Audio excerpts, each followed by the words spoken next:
So, these things will be happening. But the question is, why is the Bible mentioning them at this point? Not to mean that marriage is bad, but when you look at the account being mentioned, the story of Noah mentions a particular thing.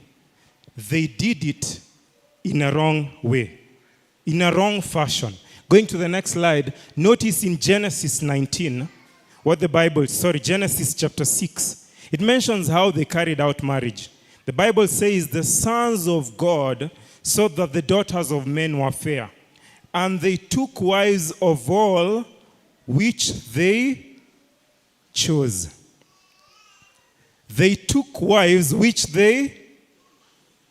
Now, what the Bible is mentioning is, men saw ladies who were beautiful. I'm not saying marry ugly ladies for the youths. I'm not in any way saying or proposing that.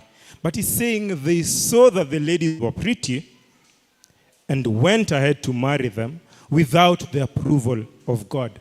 They chose the wives. Instead of God choosing for them, they chose for themselves. And today, we are having people choosing for themselves. Not just ladies, but in fact, when you look at the next slide, notice what we are told.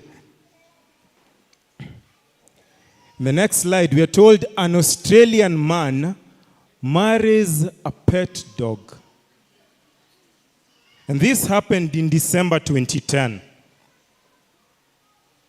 So by the time we were in December 2010, already we were living in the end. Mnanipata?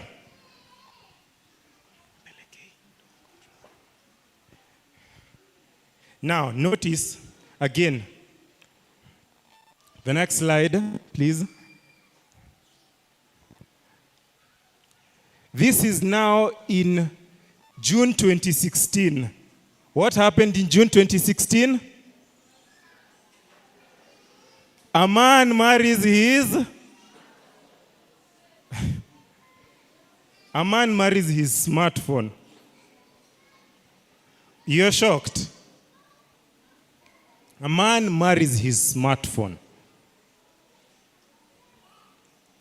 Now, what happened in the next year? Let's move on. This is in 2018. Notice what we are told. Shock as man dumps his wife and marries who? 20-year-old. He leaves his wife and marries who?